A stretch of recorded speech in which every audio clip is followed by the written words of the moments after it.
Welcome back to the show with the nicer weather upon us. And of course, we've got summer coming up. It means people are out and about. They're getting on their bikes and they're walking. They're going through those beautiful trails we have in and around the Ottawa region. But there are certain things we should look out for. And we're in luck because your local pharmacist can help you with so many things. I am joined by Zachery Allen. He is a Pharmacist Manager at Rexall, Montreal and Langs. Welcome. Great to have you here. Thank you so much for the opportunity to be on your show. It's a pleasure. Zachery, let's talk about, first of all, you know, that there's been changes when it comes to, you know, how a pharmacist can help people now.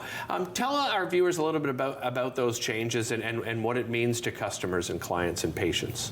Absolutely. So the big change for us right now is minor ailment prescribing. So that's new to Ontario just in the new year in 2023, where you can prescribe for 13 minor ailments now. So that's just bridging the gap between your seeing your doctor and getting the care quicker and easier for yourself. And this has been a long time coming, hasn't it? I know that it has been. Yeah, the pharmacy world has been looking for this for a long time. It's been in Alberta for over a decade. Okay. I've studied in Nova Scotia and I lived in PEI where both were doing it. So I actually left where I was allowed to do it and became to a place where I couldn't a couple years ago. So I'm actually just getting it back. Right. So it's a path that's been paved and we're just finally hopping on it.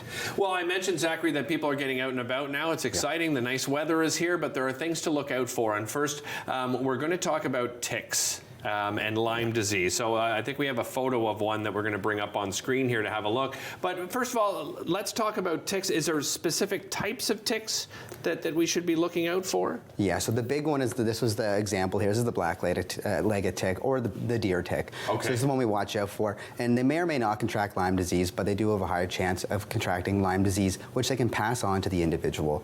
So it does take up to 24 hours or longer to pass that Lyme disease off to the individual. But we do have to keep an eye out for it, like you said, in those summer activities, and they can come from the family pet, they can come from yourself in those activities. That's what we have to watch out for. And that tick bite is something we can prescribe for. It's one of the 13 I mentioned. Okay. So that's a big thing we can do now, especially like you said, in these summer's months, where your pharmacist can sit down and, you know, first of all, if you still have the tick, they can help guide you in the proper way to remove it. And then two, do the assessment that we can do. And that assessment being whether or not you need an antibiotic to help prevent Lyme disease. Not all cases do need it, but you might, and because Lyme disease can go on to cause further severe symptoms, so it's a time is on your favor to get in quicker, and being the most accessible branch of healthcare, you are able to hop into any local Rexall, see your pharmacist, and, you know, see someone in a matter of minutes to help guide you through that process. So I guess if you're out and about often, I mean, this is something, you know, once you come back inside, you should be, you know, sort of checking yourself, and, you know, if you have a partner, maybe you can do it for each other.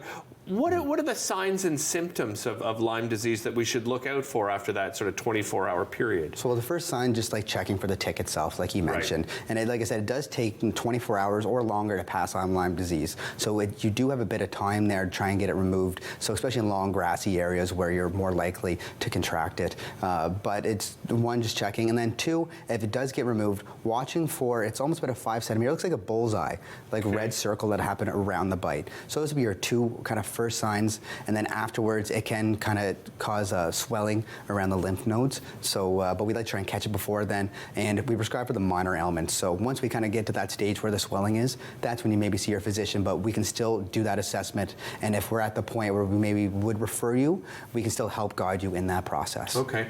Something else we may come in contact with, and that is poison ivy, and I think we have another photo to showcase that, but poison ivy all over the place. What should we be looking for specifically? So it's difficult when, you know, you're out and about and you're having a good time, but it's just watching for those leaves that you see in the TV there.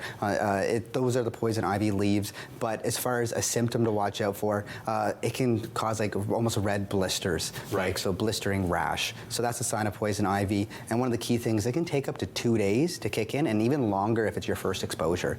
So you might have been out for, 2 days ago hiking, you might not think in your head that it's poison ivy, but even if you're questioning it, again, stop and see your pharmacist. They'll do an assessment, then they can provide personalized individual care for yourself to help guide you through that process, and then if deemed appropriate, again, give a prescription for you right there and then to help you, because it can be quite painful. And can it spread fairly quickly? It can spread fairly quickly. Okay. So if you get it on your hands, right, and then you kind of spread it to other parts of your body, but like I said, it can take a little bit of time to actually start seeing the results. So you might not notice it immediately. So you might have to think back a couple days. But any questions along that, and just general like rashes and inflammation, like dermatitis, we can prescribe for that as well. So even if it doesn't turn out to be poison ivy, we still might be able to help you. What about some other minor issues and injuries that we may come across that our local pharmacist can help us out with? Big one is urinary tract infections. So we can help with those, as well as cold sores, allergies, like allergic rhinitis, I'd say, as well as like we talked about the tick bites, and then acid reflux is another big one we see quite a bit. So there's quite a few that we can help you with.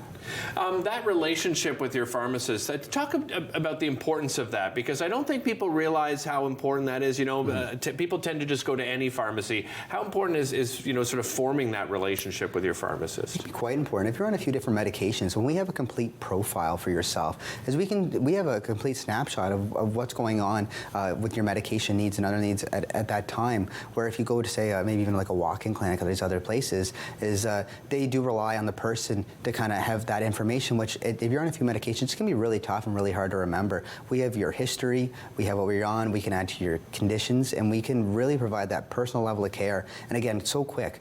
We're the most accessible branch of healthcare. You can stop into any local store, pharmacy there, and you can have that relationship and build upon it. Right. And we obviously talked about many of the things. These are some of, I guess, the prescriptions that you can offer to people now at Exactly. So these are all non-prescription items that you can buy without a prescription. So the definition of minor ailment, again, it's minor that we're doing. So minor being it starts off being it can treat it without a prescription.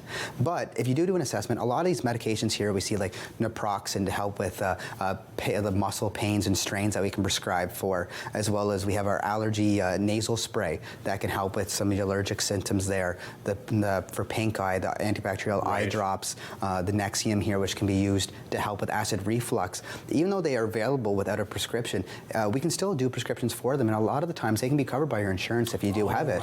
And if it isn't covered, then the prescription strength, being usually the higher strength, we can prescribe for those. So in that situation, we can give a stronger strength that is prescription only, even though you could potentially get this without a prescription. Appreciate the time, Zachary. Thanks so much. We'll be right back after this.